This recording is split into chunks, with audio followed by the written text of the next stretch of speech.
Please welcome Mira. Okay, so this is my explorations project with patchwork. I, starting this project, had no idea what I wanted to do for explorations. In design, we were still working on our documentary books, so I had even less time. The only thing I knew was that I wanted to explore like my creativity through art on clothing or as a part of clothing. So as any good artist does, I scoured Pinterest for some ideas, and this was kind of what I landed on. This one here, the hoodie, is basically what I ended up choosing, obviously with my own added parts, but Pinterest is where I basically found all my ideas, but obviously no clue on the technique or how to do it. So as for my plan, I used Procreate and I made this sketch of basically what I wanted to do before I had any idea of how to do it. I've never used clothing as like a medium for art before. I've usually been more like of a painter or like a digital artist, so I was really excited about trying this new thing, but I was also very aware that I had very little time to learn this new thing.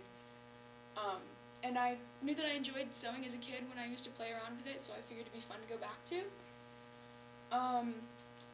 So this is where I started. It looks very chaotic. I had a plan. It didn't go very well. I talk about this later in my reflection, but I didn't really take into account the fact that fabric frays. So all of these pieces that I cut out were gonna fray when I sewed them on the hoodie. So that picture far over there is like the outline of where I was gonna put it, and this is all the pieces cut out and like laid where I want them to. Some are pinned down, but I didn't have any time to like get something like to paint on the edges of the fabric that would make it stop fraying. I didn't have any time to experiment with that. So basically my only remaining solution was to fold the edges of the fabric over and then iron it flat and stitch over it, which took a really, really long time. Also, I decided that I wanted to hand sew this entire thing because I thought it would look cooler, and I used embroidery floss instead of regular thread so you could see it more, so it looked more like a patchwork quilt, which is what I was going for. But in these pictures you can kind of see like this one, like where I started with the sewing, and as I went through more layers, this is what took me the longest, was getting all of the pieces together, sewing them on.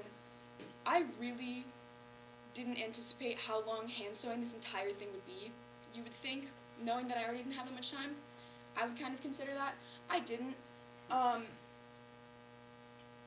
This took me multiple days. And so this was finished over the course of 2 all-nighters. But once I got this done, I finally got to work on the flower, which is a stargazer lily, which is my favorite kind of flower, and I used these ones that my mom got me for my birthday as a reference. And still working with the issue of fabric fraying. With curved edges, you can't really fold the fabric under. So these edges are just fraying. I had no other way to fix that. But basically what I did was I used contact paper and I made a sketch of what I was wanting the flower to look like, using this as a reference.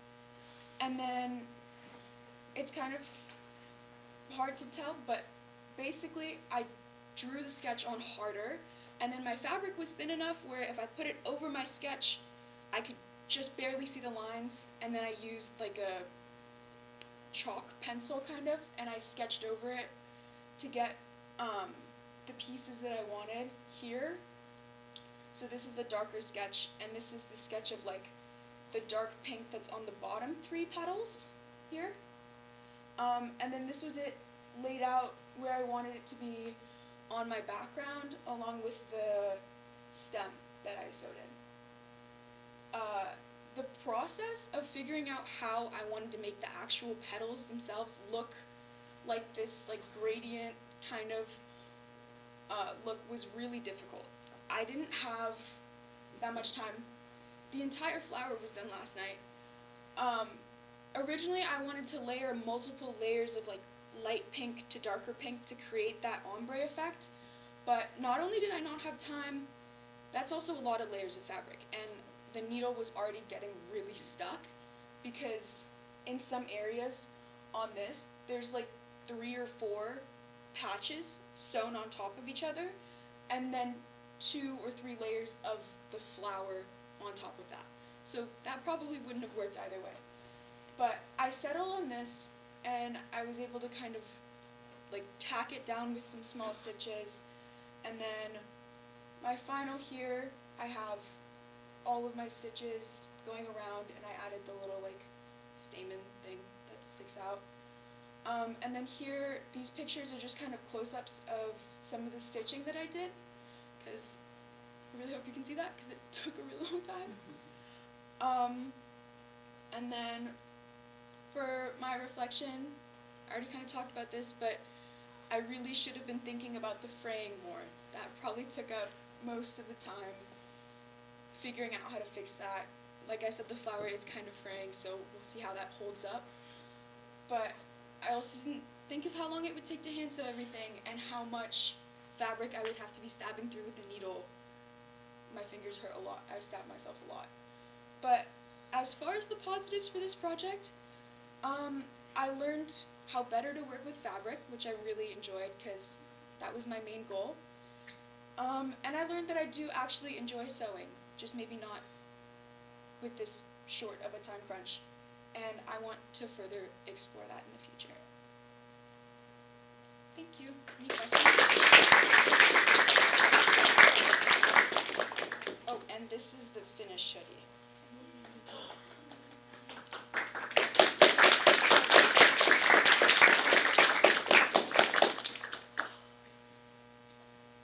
Kayla?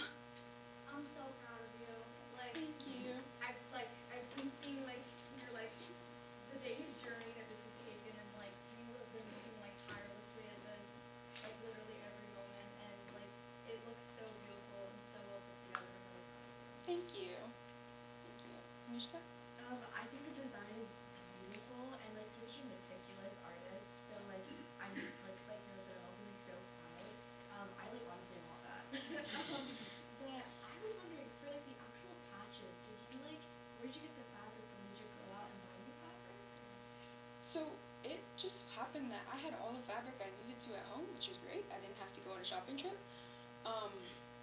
We have like a random fabrics box at my house, so that was fun. It was kind of also like an upcycling project, which I really enjoyed, and my mom was really enjoying that I was actually using some of the fabric at our house. But like some of these different things, like I actually have like memories from like my childhood of like being parts of different things. Like the wave pattern here is like from an old shirt of mine when I was like a baby.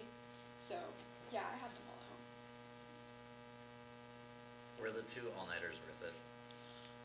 That's a great question. Like when I look at the final product, like maybe, but also my mental health is still important to me, so not sure. Have you ever thought about like experimenting more with like the embroidery floss aspect of it? Because I know it's like I for one I also do patch making, and I went from where I do more painted patches and then sew them on, and a lot more with embroidery floss. Have you ever thought about like I forgot there's like a lot of different techniques of like having the focus be the embroidery? Yeah, I have. I think that would be something that's really cool to experiment with, because I've also seen people like make patches with the embroidery and then sew it together. That would just take a lot of time. I think it would be something that would be really fun to explore in the future, though. Yeah. Rona? Do you plan on wearing this? I hope so. Yeah. I was gonna wear it, but I wanted to be able to show it better. I am really scared about the flower like fraying on the edges though, because like I don't know going through the wash like how that would like hold up, but I would hope so. Yeah. Turn it inside out to wash it. Okay. I would definitely do that. Wear it proudly. Thank you very much.